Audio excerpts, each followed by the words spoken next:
Humans of the cardboard, welcome back to Just Nuts, guys. Today I've got another deck profile for you, post Photon Hypernova. This is one I've kind of been eyeballing up for a minute because I do think it's a really interesting deck, and I think it's actually quite slept on, and it could just be straight up better than a lot of people are giving it credit for, because I think the credit for it is like literally zero right now. I've seen nobody talking about this deck as any kind of relevant strategy. So yeah, that deck is Evil Eye. Really, really cool strategy. Control-based strategy that has kind of been on the back burner for a while. Just it had very, very little competitive play prior, but even now we're sitting at a situation where I think a lot of people are going to sleep on it. It has some really cool things that it does. It also has a couple of downsides to it that kind of do make it tough, but I do think these new supports in these two new support cards in Photon Hypernova really take the engine to the next level. I think a really good comparison for them is the Rika cards. Last year we got the Rika Field Spell, which we kind of have a comparable spell to that we kind of get out of any single combo we do. It gets a ton of advantage. It gives us bonuses in grave. Really, really cool card, as well as a new extender that also offers us additional interruption at the same time. So really cool stuff. We're going to go over everything here. But yeah, let's just get into it. Not too much else going on. Starting off, of course, with the monster lineup.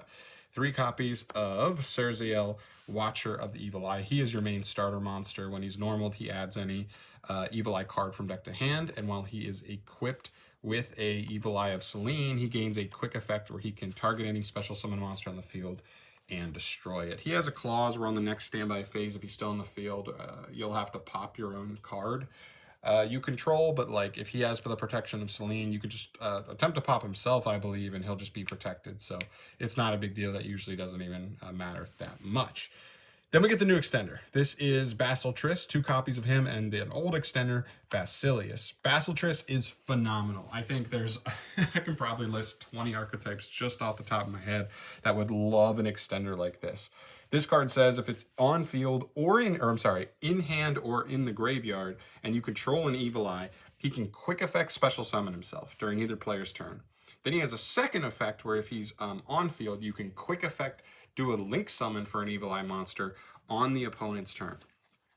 Not only can you do that on the opponent's turn, but he also has an extra clause where if you are doing this link summon using his effect, you can use any equipped spells you control as if they were Evil Eye monsters. That's very huge because it allows you to get into like the link 3 if you only had just like Basiltris plus Serziel. And as long as you had any equip, you'd also be able to get to Serziel, the link 3, if you wanted his interruption instead. Really phenomenal card, just awesome extender, extra interruption, really, really good card. And then Basilius, he just says if you control an Evil Eye, he jumps out of the hand and gives you the ability to dump any Evil Eye spell or trap. That actually does come up because in the grind, you're just continually banishing Gorgonio turn after turn after turn to get a search for any Evil Eye card from your deck. It definitely comes up. So that's it for the monster lineup. Super, super small monster lineup. This is a control deck. I mean, you're mainly using spells and traps with few monsters, but they do get the job done. They're quite powerful. But no Medusa, no Kato Blapas. I thought about interesting things from them, but the fact that Medusa only searches on normal really makes it a lot less playable for sure. For the hand trap lineup, this is the only other monsters we play. I am on Bestials because this is a dark deck, so we can actually kind of get dark monsters in grave set up for these guys via our own engine. I think right now we're in a format like this where Bestials aren't running the show anymore like they were during tier format. I think it is important to keep in mind that even if they're not great in a matchup, at least being able to take advantage of them as extenders, as long as your deck facilitates the requirements to summon them out, can still make them like decent cards overall. So just a small package here, just 4, 2 Magnet, 1 Jerusalem, 1 Baldrake, and then Ash. Ash is back to being the best hand trap in the game, so I'm pretty much going to play this in every deck I play. It's just too good not to.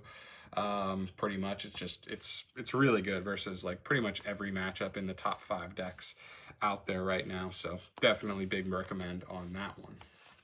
But that is it for the rest of the monsters. So 6 Evil Eye monsters combined with 7 monster hand traps. Moving on, spells. Evil Eye lineup is going to be pretty nice. Triple copies of Pareidolia. This is your Rhoda field spell. This was one of the archetypes that ended up getting one of these. Every archetype's got one nowadays, but it's a really good card. It just searches Surziel most of the time, but obviously once you have him, you just get an extender. Triple copies of Unleashed. We do play Terraforming as well, whatever. It's consistency. This is the new spell card. This card is insane. It has two main effects. The first effect is the big one. It sends as cost any Evil Eye monster plus any Evil Eye spell or trap as cost. So even if this gets ashed, you still get to dump 2 cards, which could just be Basilisk, which is dump an extender, and dump Gorgonia, which is a consistency card. It lets you like pitch any Evil Eye to search an Evil Eye, which is really, really good. So not only on that, doing that as cost, but then on resolution, you add any Evil Eye equip spell from deck to hand. So it is only equip spell, which is kind of a bummer, but when you're dumping Gorgonio, and Gorgonio is going to let you pitch that equip spell to search any spell or trap anyway, it's really not hurting you so much. It's just the advantage. Stockpiling. And then its other effect in Grave, it says if you do a link summon into a Evil Eye Link monster, you can banish it to equip any Evil Eye equip in Grave straight to it. So that's how you are able to like quick link with Basilisk on the opponent's turn and still get an equip set up to make sure they have their interruptions. So these are your consistency cards. This card is like a starter. It's a starter / extender. It's a really, really good card. There. And then for the other spells we play, for the equips, 2 Gorgonio, 2 Selene, both really good. I kind of go back and forth on this ratio. I think there's 3 main options you could roll with. It's either going to be 2 and 2, like I have here. It could be 3 Gorgonio, 1 Selene, or it could be 3 Gorgonio, 2 Selene. But right now I'm kind of just meeting in the middle with a 2-2 ratio, which is fine. Nothing too crazy there, but I like it where it's at, because if Selene ends up in Grave, it can get itself back. But if it does get like Cosmic Cycloned or something, I do kind of like the idea of having a second Selene in the deck. Its protection will just straight up win you duels in simplified board states. Straight up. But they're very, very good. Like I said earlier, Gorgonio and Grave can banish itself to allow you to pitch any Evil Eye from hand to then add any Evil Eye, I believe, spell or trap. So really, really good for just swapping useless Evil Eye cards in hand for better cards. And comes up a lot. Last 2 utility spells we play is 1 copy of Awakening and 1 copy of Confrontation. Awakening is a pretty good extender card. It lets you special summon an Evil Eye monster from hand or grave, but if you control Selene, you actually can summon an Evil Eye straight from the deck. That allows you to facilitate certain combo lines where you summon Basilius straight from the deck, and then already use Basilisk to extend and then make a rank 3 line. We'll talk about those cards when we get to the extra deck, but pretty cool.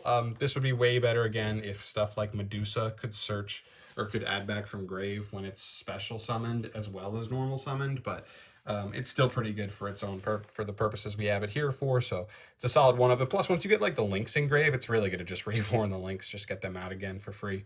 And then Confrontation. This is just MST if you control an Evil Eye, but it's Cosmic Cyclone if you control Selene. So good utility. I felt like if you're against something Floodgatey or a deck that just uses back row, this could be a nice card. Just a cool utility card that not every deck has access to. So as an easy searchable one of, I actually do like it quite a bit in the list. But that's it for all the Evil Eye spells. For generic spells, triple copies of Prosperity, consistency, consistency, consistency. We actually do have a handful of extra cards that do come up pretty regularly, so I don't love Extravagance, but I don't think we use enough of our extra deck where we can't play a pot altogether. So I actually do like Prosperity if you need to. If you're worried about some stuff in the extra deck, you can banish 3 if you want, but still a good card. And for control decks, being able to find, you know, going first side deck cards post side is really good, as well as, you know, breaking boards with, you know, going second board breakers post side as well is really nice. And the rest of the generic spells, 2 copies of Triple Tactics Thrust, 1 Talents, and 1 Called by the Grave. Called's just literally the 40th card in the list. You could play literally anything if you felt strong enough about it, but I just like Called now that Bestials and the Ishizu Shufflers are less prevalent in the format. This card performs way better, more consistently. And I showed off these cards in Ninjas recently, but I actually came back to realize that it's not as good in them because they don't do enough turn 1 to bait out monster interruption. Whereas this deck does way more. It has legit combo lines where you're doing enough where if your opponent has Ash, they're probably Ashing something, right? If they have Veiler, they're Veiling something. They're Bestialing you. You're a dark deck, so Bestials are even like a legit thing. And so these cards are able to shine way, way harder than in Ninjas, more consistently, and I actually quite like them here quite a bit. So really nice power cards.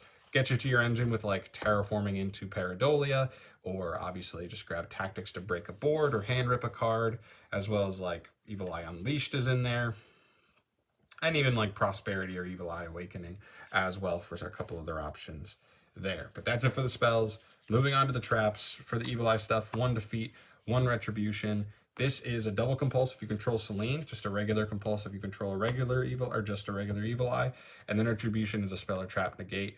These are really nice tools for this deck. Like, this is a really cool power card. I mean, just compulse 2 is really strong, especially if you're compulsing extra deck monsters. And then retribution is just such a nice inherent tool, especially post side, to have like a super searchable spell or trap negator, so we're not losing to Evenly, we're not losing to Lightning Storm every time.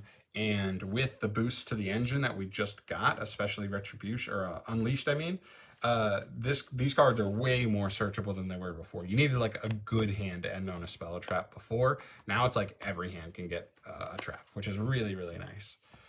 And the last traps we play, triple Imperm, just to pair with the other 7 hand traps we play for 10 total, which is solid. And then 2 goes in. It's a dark deck, but we do play Bestial, so I do think if you're not playing Bestials, you could definitely run Rivalry. I think that card's quite strong as well. I think they're both pretty strong right now.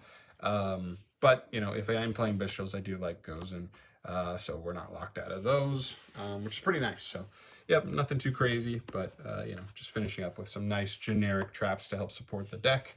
That's 40 in the main. Moving into this to the extra deck, 2 copies of Gorgon, 2 copies of Zerziel. These are your boss monsters.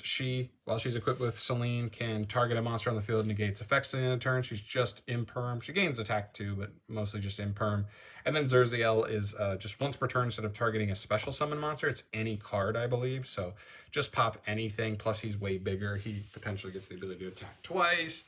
He's a pretty good guy, pretty good boss monster, especially with how much easier he is to actually get out and there. So pretty solid. Two of those a piece, just because they're way easier to make than they used to, and Prosperity as well. The rest of the links: Muckracker, Dark, and Unicorn, for like kind of our actual links for the Fiend stuff. Muckracker, being able to reborn the links is pretty cool. That could actually come up to just reborn Zerziel, or even Gorgon, to be honest. But yep, technically any Fiend, which is cool. Dark, the Dark Charmer, being able to like take an opponent's Magnamute and reborn it, so you can search your own Bestial's really nice. And then Unicorn just could come up. The deck has a lot of destruction removal, so maybe just like an extra deck card that gives us non-destruction removal could definitely come in handy. So figured I'd try it out. 2 really interesting slots here. It's actually Bestial support. I've never seen really many decks play this, but maybe it's because a lot of the decks that played Bestials last format were like legit decks that didn't have as much room in the extra. But there's really cool things that people don't know about, that like if you Magnamute your opponent and like search another Bestial, you could make a Tum, summon a second Magnamute on the next turn. He triggers the search, and then you still make Hieratic Seal. So then you just have like 3 interruptions going into your next turn, because you'll have like Druid's Worm in hand to like be a Deity Crow. You'll have Hieratic Seal to bounce a card. And if you sequence it right, you'll tribute Druid's Worm, because Hieratic Seal doesn't have to tribute itself. Tribute the Druid's Worm, so then Druid's Worm also sends, and you'll still have Seal going into next turn as another potential interruption. So it's like 3 interruptions just to do it that way. It's a cool little like 2-card package, and I like it more than Wallow generally, because if I'm playing against a deck that's not weak to graveyard interruption, like obviously that's way stronger. DD Stone King Darius and 1 Deuce King Machinax. I'd kind of like to play 2 and 2, because like sometimes you're able to just like redo the play later on. But I'm not sure if that's like really that feasible, because like, to be honest, if you made this once and it didn't work, you like, what is making the second one really winning you a duel? I'd bet probably not, but it could be there just in case. I do play other Zeus facilitators too, because that's really the other argument to play it for. 1 Gossip Shadow. The deck doesn't have a ton of negations, so potentially being able to make a monster negate, even though it's a pretty bad one, all things considered. If it's a matchup where like you have to negate a certain monster effect, that's something, I guess.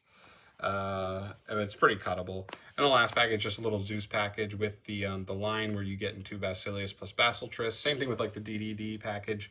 You just go Fortune Tune, Downard, Zeus, and get a 4 material Zeus. That could be pretty nice depending on the situation, for sure. But yeah, just basic stuff. I mean, it's like the DDD package, a small little thing to make use of the bestials, a Zeus package, and then it's like your your fiend links that come up generally just playing the deck in its own engine. So yeah, I mean, the deck's really cool. It really is in a cool spot. I do think its engine is just so much better. And I think if you went to a locals and maybe even a regional at the right kind of regional and you built your deck right, you could actually perform really well with this deck. I really think a lot of people are sleeping on just how powerful the engine is now. I think the downside is that it's a dark deck that wants to put Basilisk in grave, so Bestials are certainly live against them. Because they want to put stuff like Gorgonio, the Spell, and Basilisk in grave, it makes stuff like Dimension Shifter and the macro effects, stuff like the Kashtira end board, also quite potent against it. So maybe this format I wouldn't call it like insane, but I do just think its engine is just low-key better than people expect it to be. So maybe down the line in a more favorable competitive scene, this deck could actually show a little bit of chops. But yeah, I think that's pretty much everything for today, guys. Thank you so much for watching. As always, of course, let me know your thoughts down below as well. This is just my first iteration with the new support, so I'd love to hear anybody else's thoughts if they had any particular thoughts and opinions they wanted to throw out there. With the new cards, if there's something that you think is a must play that I'm not rocking here, or just cool options that are worth messing around with, I'd love to hear it. So please throw that down below. But I am out of here for today. Thank you so much for watching. As always, subscribe if you have not yet and you want to see more stuff from your boy down the line. I'll see you in the next one. Peace.